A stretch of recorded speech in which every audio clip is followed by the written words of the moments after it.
Hello दोस्तों, क्या हाल चाल। Welcome to my YouTube channel. आज ये जो वीडियो है बहुत इम्पोर्टेंट होने वाला है। अगर आप नई बाइक ले रहे हैं, अपनी पहली बाइक ले रहे हैं या फिर नई बाइक ले रहे हैं या फिर आपका कोई दोस्त ले रहा है, तो आप ये वीडियो पूरा देखिए। और अगर आपका कोई दोस्त नई बाइक ले रहा है, उसका विचार है लेने का, तो आप ये वीडियो उसके साथ शेयर कीजिए, उसके लिए काफ़ी फ़ायदेमंद होगा। तो जब भी आप नई बाइक लेते हैं तो आप सबसे पहले एक चीज़ कीजिए। कुछ एक टॉपिक्स हैं, मैं उन टॉपिक्स के ऊपर बात करूँगा। तो आप सबसे पहली जो चीज़ है, आप बजट डिसाइड कीजिए कि आपको किस बजट में बाइक लेनी है। आप अपने अंदर कन्फ्यूजन मत रखिए कि हो सकता है कि मैं 2.5 लाख रुपए तक की बाइक ले लूँ, 2 लाख रुपए तक की बाइक ले लूँ, 1.5 लाख रुपए तक की बाइक ले लूँ। आप एक बजट सेट कीजिए कि आपको सिर्फ 2 लाख रुपए तक की बाइक लेनी है, 1.5 से 2 लाख रुपए तक की बाइक लेनी है।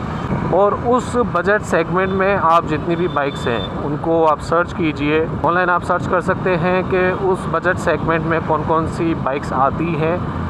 तो सबसे पहला आप काम कीजिए कि बजट सेट कीजिए, क्योंकि जब हम बजट सेट नहीं करते हैं तो होता ये है कि हम बहुत ज़्यादा कंफ्यूज हो जाते हैं और उसी कंफ्यूजन में हम गलत फैसला ले लेते हैं। तो सबसे पहला काम आप ये कीजिए कि आप एक बजट सेट कीजिए, उसी बजट के अंदर आपको बाइक लेनी है। दूसरी बात आती है दोस्तों कि आप अपना पर्पस सेट कीजिए। आपको अपना पर्पस पता होगा, सबको अपना पर्पस पता होता है कि उसको बाइक किस हिसाब से लेनी है। अगर आप जाने वाले बंदे हैं जो कि ये है कि सुबह ऑफिस जाता है, शाम को अपने घर आता है, तो उस लिहाज से आप देखिए कि आपके बजट के हिसाब से कौन सी बाइक आपको सूटेबल है।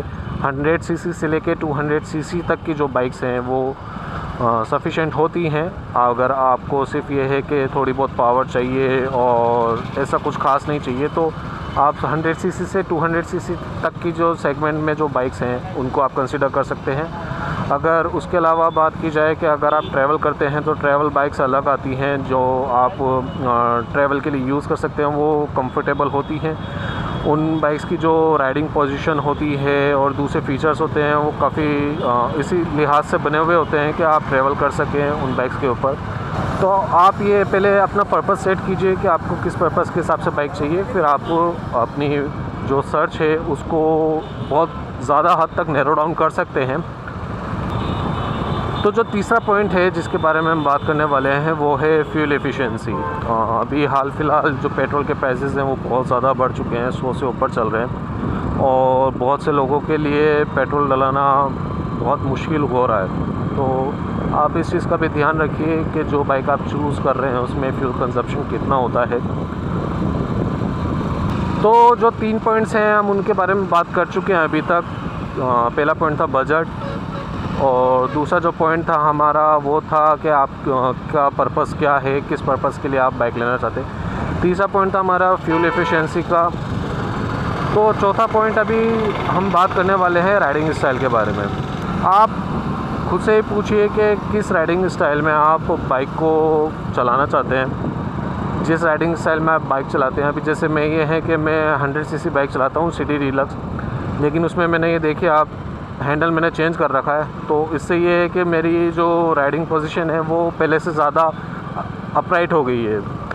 तो मेरे को कंफर्टेबल राइड पसंद है जिसमें यह है कि मेरे कंधे ना दुखें, मेरे हाथ ना दुखें।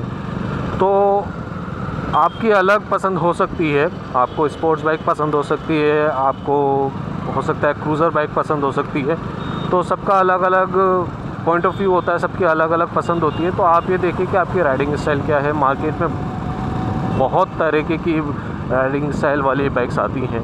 कम्यूटर बाइक्स हैं जो कि मैं मानता हूँ कि आपको सबसे सस्ते में जो सबसे ज़्यादा कंफर्ट जो प्रोवाइड करती हैं वो कम्यूटर बाइक्स हैं, स्कूटर्स हैं, स्कूटीज़ हैं। उसके अलावा आप अगर ज़्यादा पैसा खर्च करना चाहते हैं तो और भी स्पेशल तरीके की बाइक्स हैं। अगर अलग अलग सेगमेंट्स की बात की जाए, स्पोर्ट्स बाइक आती हैं, क्रूज़र बाइक आती हैं, टूरिंग बाइक आती हैं, एडवेंचर्स बाइक आती हैं।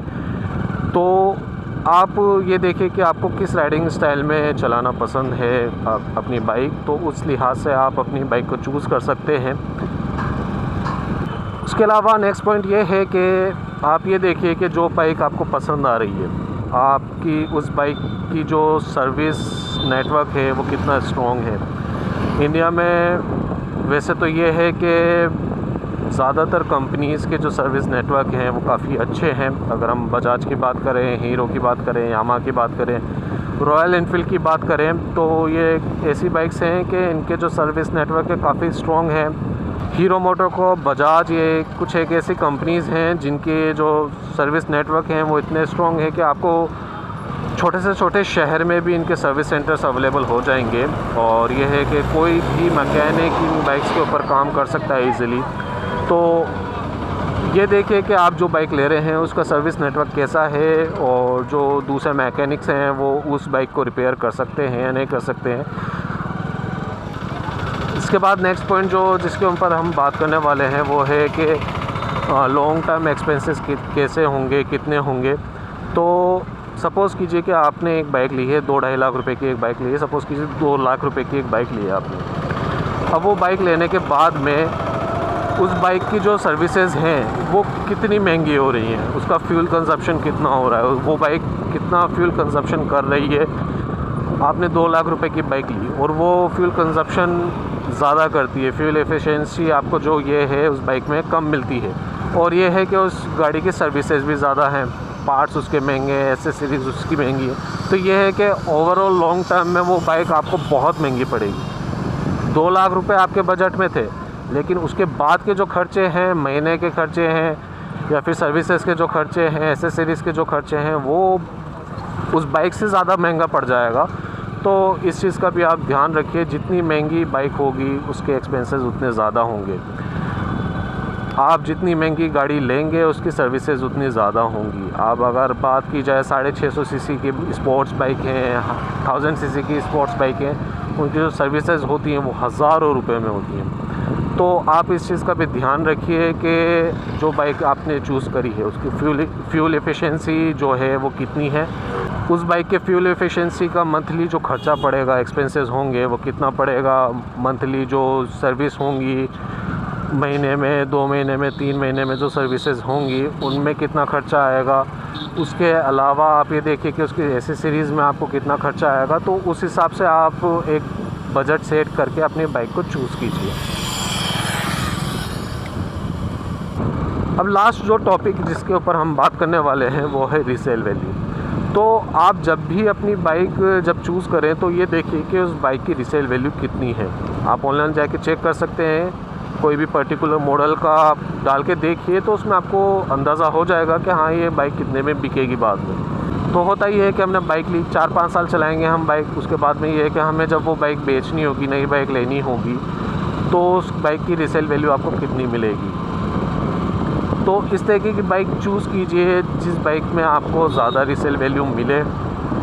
इस तरीके की बाइक चूज़ मत कीजिए जिसमें ये हो कि आपको रीसेल वैल्यू ना मिले, आपको बहुत ज़्यादा नुकसान हो। कंपनीज़ ये होता है कि कंपनीज़ बाइक्स लॉन्च करती हैं, नए नए मॉडल लॉन्च करती हैं। उसमें से ये है कि कुछ मॉडल्स ऐसे होते हैं जो बिल्कुल भी नहीं चलते। अगर एग्ज़ाम्पल के तौर पे मैं बताऊँ, इंट्रूडर बाइक थी सुजुकी की। इंट्रूडर बाइक, वो बाइक इतनी ज़्यादा नहीं चली है मार्केट में, लोग बाग उसे इतना पसंद नहीं करते हैं, तो उसकी जो रीसेल वैल्यू होगी वो बहुत कम होगी। तो ये है कि आपने 1.5 लाख रुपए, 2 लाख रुपए एक बाइक के ऊपर खर्च करें। 4-5 साल बाद में आपको उस बाइक के 40,000 रुपये, 50,000 रुपये मिले तो बहुत बड़े नुकसान वाली बात होती है। तो आप इस चीज़ को भी ध्यान रखिए। आप ऑनलाइन चेक कर सकते हैं कि आप जो पर्टिकुलर मॉडल आपने चूज़ करा है उसकी रीसेल वैल्यू कितनी है, और उस लिहाज से आप डिसाइड कर लीजिए कि आपको वो बाइक लेनी है या नहीं लेनी है। और लास्टली एक पॉइंट जो मैं भूल चुका था, वो याद आ गया है मुझे। प्लीज़ जब भी आप बाइक लेने का मूड हो, आपका पूरा मन बना चुके हों, तो होता ये है कि या तो आपका माइंड सेट कर चुके हैं आप कि हाँ मेरे को एक पर्टिकुलर मॉडल लेना ही है। अगर आपका माइंड सेट नहीं है, कन्फ्यूजन है, 2-3 बाइक्स में आप कंफ्यूज हो रहे हैं, तो आप ऐसा कीजिए कि वो जितनी भी बाइक्स के बीच में आपको कन्फ्यूजन हो रहा है, आप जाइए उनके शोरूम पे, उन दोनों तीनों बाइक्स की टेस्ट राइड लीजिए, जितना हो सके उतना टेस्ट राइड लीजिए। अभी हाल फ़िलहाल ये है कि पहले ये होता था कि जब आप टेस्ट राइड लेने जाते थे, कंपनीज़ वाले छोटी सी टेस्ट राइड देके आपको बस। लेकिन अभी होता है कि कंपनीज़ वाले खुद आपको ये बोलते हैं कि सर आप थोड़ी लंबी टेस्ट राइड लीजिए। तो लंबी टेस्ट राइड लीजिए, हर तरीके से आप बैठ के देखिए गाड़ी पे, आप नीचे पैर रख के देखिए, गाड़ी को थोड़ा सा झुका के देखिए, चला के देखिए, कम से कम 2-3 बार आप टेस्ट राइड लीजिए। सारी जिन भी गाड़ियों के बीच में आपको कन्फ्यूजन है, सभी गाड़ियों का आप 2-3 बार टेस्ट राइड लीजिए और उसके बाद में आप डिसाइड कीजिए कि आपके लिए कौन सी गाड़ी कंफर्टेबल है। अगर आप इस तरीके से टेस्ट राइड लेंगे, 2-3 बार थोड़ी लंबी टेस्ट राइड लेंगे, तो आपको उससे काफ़ी हद तक गाड़ी का आइडिया हो जाएगा, आपकी सिटिंग पोजीशन का आपको आइडिया हो जाएगा बेशक। उसके अलावा सीट कितनी कंफर्टेबल है उसका आइडिया हो जाएगा, आप उस गाड़ी की हैंडलिंग कैसी है इसका आइडिया हो जाएगा, आपको उसका वेट का आइडिया हो जाएगा। तो आप इस तरीके से कंपेयर कर सकते हैं खुद से, क्योंकि जो ये होता है कि स्पेक शीट में जो नंबर्स लिखे हुए होते हैं उससे तो आप चलिए कंपेयर कर सकते हैं, लेकिन आपका जो एक्सपीरियंस, पर्सनल एक्सपीरियंस होता है, जो आप फील करते हैं टच करके, उस गाड़ी के ऊपर बैठ के, उस गाड़ी को चला के जो आपको फीलिंग आती है, वो आपको स्पेक शीट से या फिर कोई आपको बताए या कन्विंस करे उससे नहीं आ सकती। तो टेस्ट राइड लीजिए और इन सभी पॉइंट्स को ध्यान में रखते हुए अगर आप बाइक चूज़ करेंगे तो नुकसान होने के चांसेस जो ये है कि आपको बाद में रिग्रेट हो कि यार मैंने ये बाइक ले ली, अब मेरे को बेचनी है, और पता चले कि बाद में उसकी रीसेल वैल्यू भी आपको अच्छे से ना मिले। तो इन सभी रिग्रेट से बचने के लिए, नुकसान से बचने के लिए आप इन सभी पॉइंट्स को ध्यान में रखें और इन सभी पॉइंट्स को ध्यान में रखते हुए आप बाइक लीजिए।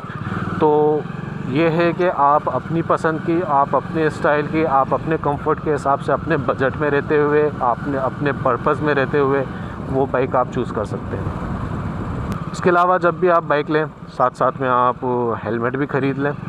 अगर कंपनी अच्छी क्वालिटी का हेलमेट प्रोवाइड कर रही है तो आप वहीं से ले सकते हैं।